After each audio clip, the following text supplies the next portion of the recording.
Aqui começamos. Gosto sempre, quando começa um bloco, falar o esclarecimento, né, para quem assiste no replay, que as nossas lives têm o objetivo de dirimir dúvidas básicas sobre o espiritismo, para aqueles que são simpatizantes, para aqueles que ainda não conhecem com mais profundidade. Ô Maitê, que legal você aí. Seja bem-vinda. Então, o objetivo nosso é esse, é um papo sem muito aprofundamento, porque nós não teríamos tempo para aprofundar as questões, né? Isso é coisa mais para estudo. O meu objetivo é um pouco diferente. Olá, Maitê, tudo bom, né? Tudo bom. Então, como eu ia falando, Sônia, se mantenha forte, minha filha. Ah, sim, Berê. Sim, encontramos sim. Encontramos e é toda noite, viu, Berê? Toda vez que você dorme, você sai do corpo. Ah, isso sim acontece também. Os nossos parentes, os nossos entes queridos, nos aguardam sim no mundo espiritual. E quando sabem que a gente está prestes a desencarnar, se aproximam e vêm cuidar para o momento, né? Isso, Berê. Você sai do corpo, nós saímos do corpo durante o sono e vamos ter com aqueles que a gente quer. Eu tinha preparado aqui um pouco também para falar sobre os mundos, né? Os mundos habitados. Trazer essa pequena informação aí, quando Jesus falou: há muitas moradas na casa de meu pai. E a doutrina espírita, os espíritos classificaram para a gente, claro que eles fazem uma classificação didática, para a gente ter uma noção. Eles classificaram os mundos de primitivos, né? Os mundos que a gente fala são os planetas mesmo. Primitivos, aqueles são destinados para as primeiras encarnações. Tem os mundos de provas e expiações, e a nossa Terra está aí, né, onde o mal prevalece sobre o bem. Olha só, os mundos de provas e expiação, o mal prevalece sobre o bem. Não é isso que a gente vê aqui? Olha só a distância da mensagem de Jesus para o comportamento nosso no planeta Terra. Tem os mundos de regeneração, que é essa mudança que o planeta Terra está passando agora, está saindo de ser provas e expiações para ser de regeneração. Nos mundos de regeneração, o bem e o mal se equilibram. Já é um mundo com mais justiça, com menos problemas do que o que vemos hoje. Aí depois vem os mundos ditosos, os mundos felizes, né? Que o bem sobrepuja o mal. O bem está muito maior do que o mal nesses planetas chamados ditosos e felizes. E por último, né, o quinto aí na escala, os mundos celestes divinos, que é o mundo onde o bem prevalece. O penúltimo que eu falei são ditosos ou felizes, onde o bem prevalece muito mais do que o mal. E o mal não é tão mal como aqui, né? E os mundos celestes, que já é um mundo onde só reina o bem, onde o amor já prevalece. Trabalhar para isso, né, Luvi? Trabalhar para isso. Perdoar o inimigo. Interessante que tem gente que conversa, a gente conversa às vezes, né, e fala que quer, igual você falou aí, chegar no mundo feliz, quer viver em paz. Mas nós ainda temos muita dificuldade de viver como Jesus propôs.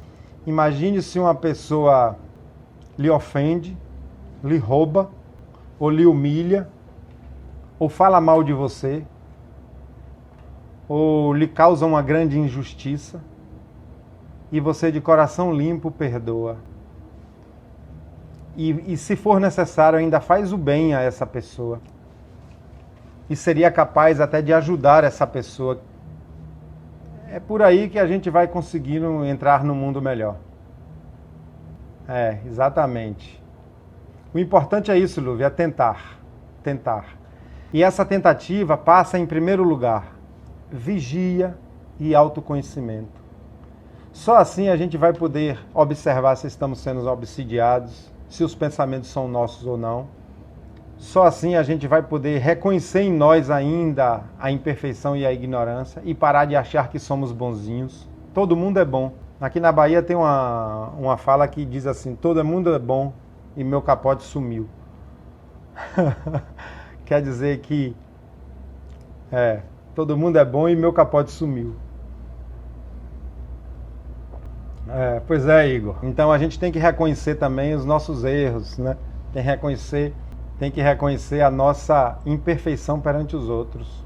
E admitir que os outros, naquela questão que você está mais com raiva, o seu sumiu literalmente, foi aquela questão que você está mais enraivada com a pessoa, se sentindo injustiçada, é você ter capacidade de considerar que o errado pode ser você. Ou então considerar a ignorância daquela pessoa e ter paciência com ela. Eu também tento. Quando a gente consegue uma vitória sobre isso, é fantástico. E quando a gente repete o erro, dá uma tristeza depois, né? Quando você briga, grita, baixa a sua vibração, naquele momento que você tá, aqui na Bahia fala tá retado, né? E você briga. Se a gente pudesse tirar uma foto do corpo astral da gente naquele momento, os raios de energia negativa que a gente está emitindo, e a sintonia que a gente está dando para os espíritos imperfeitos, os obsessores. Os obsessores, os espíritos imperfeitos pulam de alegria nessa hora. Basta ter vontade do tamanho de um grão de mostarda. Exatamente. E a gente... Boa noite, seja bem-vindo aí. Que bom, Sônia, se você já não tem essa raiva. Agora também depende do grau... exatamente, Berê. Depois a gente se arrepende e diz, olha, caí de novo em tentação.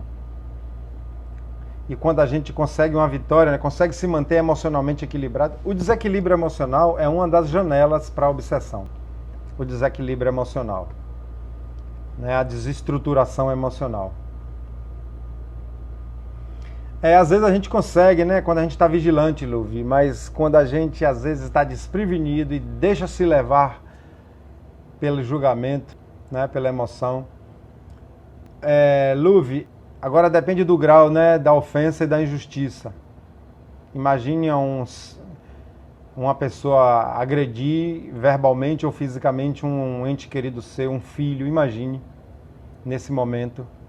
Ou alguém criar uma mentira muito grande, muito deprimente, muito desonrada em seu nome. Toda vez que a gente se enraiva, toda vez que a gente se desequilibra emocionalmente, a gente perde a razão. Isso, Igor. Imagine, a gente tem que imaginar essas situações, né? E lembrar que Jesus sendo chicoteado e crucificado e humilhado, não reagiu, não xingou, não se enraivou e ainda pediu a Deus perdão aos agressores. Senhor, perdoa, eles não sabem o que fazem. Olha o exemplo que ele deu para nós. O melhor é você reconhecer, pedir e dar perdão. Isso. Não, Beri, mas a gente não pode dizer que é só ele, porque ele falou, qualquer um de vós pode fazer o que eu faço. A gente tem que ter isso em mente, que é possível. É possível. Às vezes a gente falha, às vezes a gente consegue, às vezes a gente falha, mas manter o foco no bem. Manter o foco no bem. Difícil pra gente ainda agora, né? Cheio de hábitos ainda de egoísmo e orgulho. O orgulho da gente é demais. É demais. A gente quer sempre justificar os nossos erros, quer sempre se defender. Ô, Luvi, a Bíblia, ela tem a mão do homem. Ela tem o pensamento do homem. Desde quando foi escrita e até hoje, depois que passou pelas gráficas, pelas traduções, pelas interpretações diferenciadas. É um livro, sim, que traz a história dos profetas, traz a história de Jesus, mas a gente tem que entender. Olá, Edna, boa noite, seja bem-vinda aí. Seja bem-vinda aí ao nosso bate-papo sobre a doutrina espírita, que a gente está fazendo 2, 3 vezes por semana.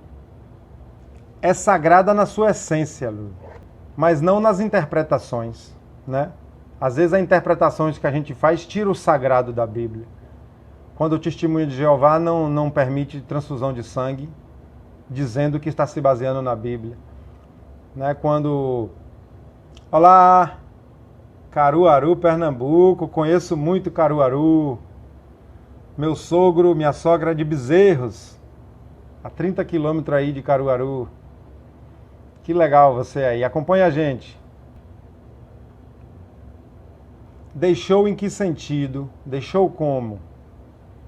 Porque pode ser deixar desencarnar por caridade, por amor ou por maldade, né? Deixou desencarnar como?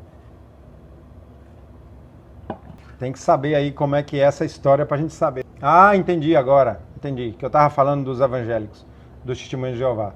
Pois é. Então você que me perguntou sobre a Bíblia, a interpretação e a tradução que é feita dela, às vezes tira a sagralidade dela, né? E a gente não pode dizer que essas pessoas estão erradas, porque é a forma que ela interpretou, né? Nós, espíritas, conseguimos ver a reencarnação e a mediunidade em toda a Bíblia. Ela está cheia de ensinamentos da mediunidade, da reencarnação, mas nem todos veem. Então, quando me perguntam sobre a Bíblia, eu tenho que falar disso, né? Eu tenho que isso, a gente tem que deixar isso claro, porque quando entra a mente humana em qualquer coisa, aí há a possibilidade das falhas. Obrigado, Igor. Das falhas de interpretação, de sentimentos, de interesse, de defesa do ego, de tudo, né, da nossa persona. Então, esse é um dos motivos porque os espíritos vieram fazer a reexplicação da mensagem de Jesus. E o próprio Jesus falou, que enviaria um Consolador que iria dizer tudo o que ele disse, ia dizer muito mais. Eu também faço direto, quando por algum motivo, né, missa de 7º dia, casamento, alguma coisa da família que eu vou para uma missa, eu faço muitas interpretações. E eu tenho encontrado uns padres bons, viu? Falando de corpo espiritual, falando... né? Mas também já encontrei padre que, aqui em Itapuã, em Salvador, um padre que falou assim, se tiver algum espírita na minha missa, pode se retirar. Já vi isso. Acredita?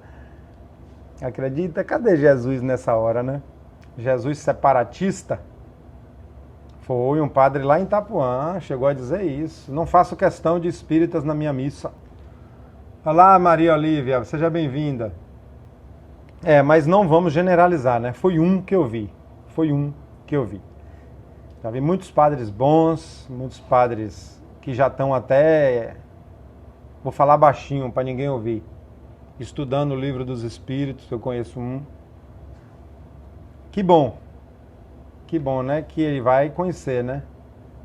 Mas ele tem que negar porque a religião dele não acredita, né? Nesse ponto ele está certo. A religião dele não acredita na reencarnação. Então ele tem que defender isso. Isso aí ele não está errado.